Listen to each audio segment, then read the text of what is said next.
बिस्मिल्लाहिर्रहमानिर्रहीम अस्सलाम वालेकुम। एक तरफ चाइना ने 100 रॉकेट लॉन्चर इस वक्त लद्दाख और डिफरेंट एरियाज में तैनात किए हैं और सबका रुख उन्होंने इंडिया पर रखा है। इंडिया ने भी साथ 3 हॉविट्ज़र अपने जो रॉकेट लॉन्चर हैं वो भी लॉन्च किए। लेकिन एक चीज़ है जो इंडिया की जान नहीं छोड़ी, और जब से पाकिस्तान, इंडिया और चाइना के मसले पड़े हैं तो कलाम के बाद से पिछले 3 सालों में भारत के, आप समझ लीजिए ऑफिशियली जो उन्होंने बताया, जो उन्होंने नहीं बताया, 30 से ज़ायद उनके एयरक्राफ्ट डिफरेंट जगहों पर, चाहे उनकी एयरफोर्स के हों, उनकी नेवी के हों, ये डिफरेंट औकात में डिफरेंट मॉडल्स के ये क्रैश होते रहे। देखिए, ट्रेनिंग में क्रैश हो जाते हैं अक्सर औकात, लेकिन ऐसा कभी भी नहीं हुआ कि इस तरह क्रैश हो कि आपके जिस तरह बारिश के कतरे होते हैं। आज भारतीय एयरफोर्स का एक ट्रेनर एयरक्राफ्ट मिराज 2000 क्रैश हुआ है। ये असल में भिंड डिस्ट्रिक्ट है मध्य प्रदेश में, वहां पर ये काम हुआ। लेकिन इस वीडियो की अहम डिस्कशन चलती रहेगी, लेकिन आप सबसे पहले वीडियो को लाइक करें, हकीकत टीवी के बैकअप चैनल हकीकत टीवी 2.0 को सब्सक्राइब कर लें और बेल आइकन पर जरूर क्लिक करें। अजीबो गरीब सूरत हाल है, आपकी स्क्रीन पर भी चल रहा है कि पायलट ने अपने आप को बचा लिया है और उसने सेफली अपने आप को लैंड करवा लिया है, यानी किसी तरह की उसको कोई इंजरी नहीं हुई। आप देख सकते हैं बड़ी आसानी के साथ पायलट ने इजेक्ट किया और उसके बाद इजीली उसने लैंड कर लिया। अब ये सूरत हाल तो समझ आती है, एक इंक्वायरी ऑर्डर दी गई है कि पूरी तरह आप इसको पता कराएं, भारत की तरफ से इंक्वायरी है। लेकिन अजीबो गरीब सूरत हाल है कि पिछले 3 साल की जितनी भी इंक्वायरीज हैं, आज तक उनका एक भी रिजल्ट, एक भी रिपोर्ट प्रॉपरली ना रिलीज की गई है, ना बताई गई है। हर दफा इंक्वायरी होती है, इंक्वायरी के बाद मामला ठप हो जाता है। कि गूगल पर आप जब सर्च करते हैं तो आप हैरान होंगे कि पाकिस्तान और भारत समेत दुनिया भर के अक्सर लोग ये सर्च करते हैं इंडियन जेट या इंडियन एयरक्राफ्ट क्रैश, साथ लिखते हैं टुडे। यानी आप सोच ले, इतने इनके क्रैश होते हैं। ये तो ऑफिशियली वो हैं जिनकी फिगर दी, पानी के अंदर क्रैश हुए। आप जानते हैं कई तो बॉडीज नहीं मिली।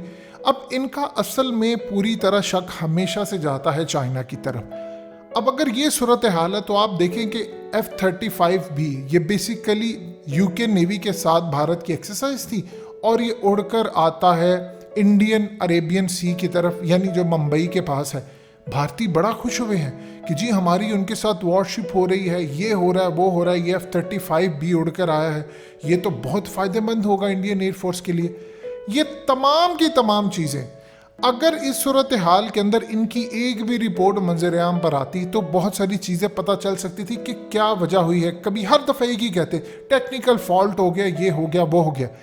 आप देखिए, इन्होंने कभी भी, जब से राफेल तैयारे लिए हैं, इन्होंने कभी भी ओपनली नहीं कोई इसका शो करवाया, कुछ भी किया।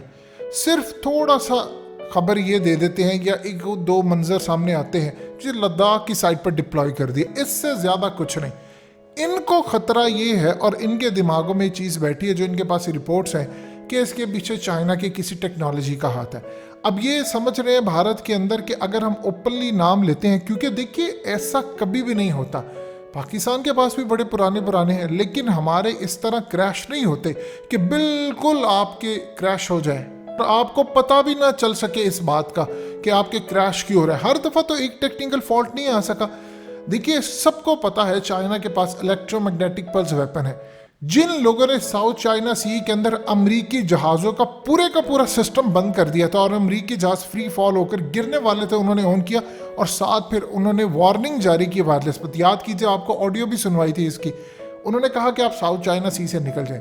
अब सॉफ्टवेयर जो चीफ था खास तौर पर पेंटागन का, एयरफोर्स का, उसने इस्तीफा क्यों दिया? उसने कहा चाइना के पास 20 साल के आगे टेक्नोलॉजी है, अब हाइपरसोनिक मिसाइल इनके पास ऑलरेडी मौजूद है। तो इस सूरत हाल के अंदर सबसे बड़ी जो इनको परेशानी है वो ये है कि चाइना के पास ये टेक्नोलॉजी है।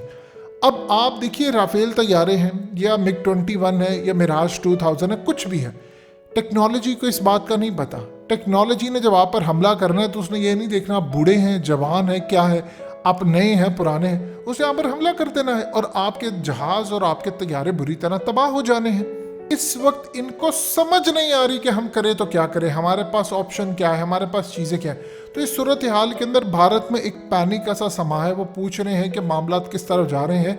और हर इंक्वायरी के बाद पिछली इंक्वायरी बंद होती है और अगली इंक्वायरी के जो ऑर्डर्स हैं वो भी पूरी तरह हवा में तहलील हो जाते हैं। देखिए, पिछले काफ़ी अरसे से चाइना की जो टेक्नोलॉजी है, ख़ास तौर पर रेडियो वेव छोड़ना, अब आप देखेंगे कोई ना कोई इंसिडेंट लाजमी होगा इस दफ़ा। ये पहाड़ों पर अपने सिपाही भेज रहे हैं, ये फौज भेजे, चाइना के पास चीज़ें हैं। चाइना असल में उस लेवल पर पहुंच चुका है जहां पर अमेरिका भी अब पहुंच नहीं सकता।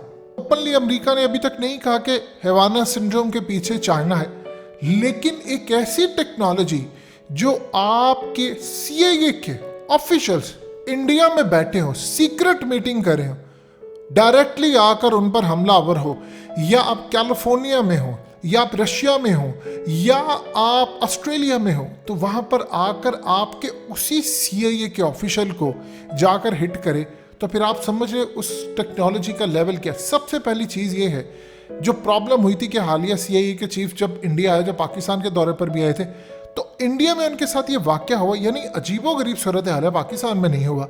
अब जाहिर सी बात है, इंडिया के किसी दोस्त ने तो करना नहीं है, पाकिस्तान के पास तो अभी उस लेवल का काम नहीं है।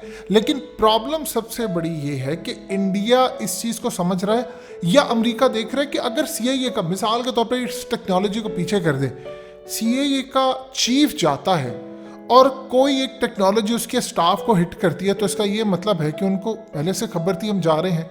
तो ये टेक्नोलॉजी और ये इंटेलिजेंस किसी भी मुल्क को, ओपनली उन्होंने चाइना का नाम नहीं लिया, लेकिन उनके बहुत सारे जो स्कॉलर्स हैं जो आर्टिकल लिखते हैं, क्योंकि अगर ओपनली नाम ले लिया उन्होंने चाइना का, तो पूरी दुनिया के अंदर उनकी बेइज्जती होगी कि चाइना कहाँ से कहाँ निकल गया। अब वो ये बात नहीं करें, इंडिया को भी समझ नहीं है। इंडिया को इस बात का अंदाज़ा तब होगा, देखिए चाइना इतने धड़ल्ले से क्यों कह गए। आप देखिए कि अब तक इंडिया ने जितनी धमकी लगाई है, चाइना ने उसके मुकाबले में 0.1% धमकी लगाई।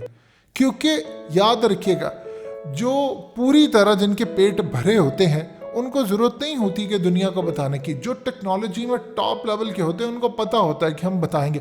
अब ये जो जहाज़ गिर रहे हैं, किस वजह से गिर रहे हैं? पिछले काफ़ी सालों से जहाज़ पर जहाज़ गिरते जा रहे हैं। कोई एक दफ़ा होता है, 2 दफ़ा, 3, 4 दफ़ा, आपके 25-30 जहाज़ गिर जाते हैं, आपकी एयरफोर्स के कई पायलट मर जाते हैं। ऑलरेडी इंडिया में एयरफोर्स के पायलट की शॉर्टेज है, तो आप क्या कर रहे हैं? चाइना खामोशी से, इनको अंदर खाते पता है कि इनके साथ हो क्या रहा है, कि मास्टर तो ये लोग हैं। यानी आप सोच लें, बेशर्मी की इंतहा है, इतनी कुट इनको बड़ी गैल्वन वैली में, और उसके बाद उन बेशर्म ने फिल्म बना दी। यानी आप सोच लीजिए कि अभी ये जो फिल्म, जैसे ये कोरोना के बाद पूरी तरह सिनेमा जब बहाल होगा इंडिया का, उसके बाद आप देखिएगा अभिनंदन पर फिल्म बनानी है। क्या किया जी, अभिनंदन ने पाकिस्तान के F-16 गिराया, और दिखाएंगे क्या कि जी जब वो पाकिस्तान की फौज के सामने खड़ा था तो हाथ खड़े करके उसने कहा, ओए मेरी बात सुनो, मैं तुम्हें कोई राज नहीं बताऊंगा, तुम ये कर लो वो कर लो। ये इस तरह की फिल्मों में स्टूपिड सी चीज़ें दिखाएंगी। लिहाजा आप इनकी भड़कों पर ना जाएं। ये भड़कें इससे ज़्यादा गनी ने मारी थी। उसने क्या कहा था? उसने कहा था कि मैं भागने वालों में से नहीं, और सबसे पहले वो भागा था। और उसके बाद उसने कहा था मेरी फोर्स तो ये है कि इनको छोड़ेगी नहीं। और बेचारे मेजर गौरव आर्या जैसे लोग जो कहते हैं ओ इतना आसान कहा है तालिबान का आना, तालिबान ने सबकी उम्मीदों पर पानी फेर कर सिर्फ 15 दिन में काबुल फतह किया। तो चाइना का मामला, इंडिया का मामला इस वक्त खराब है।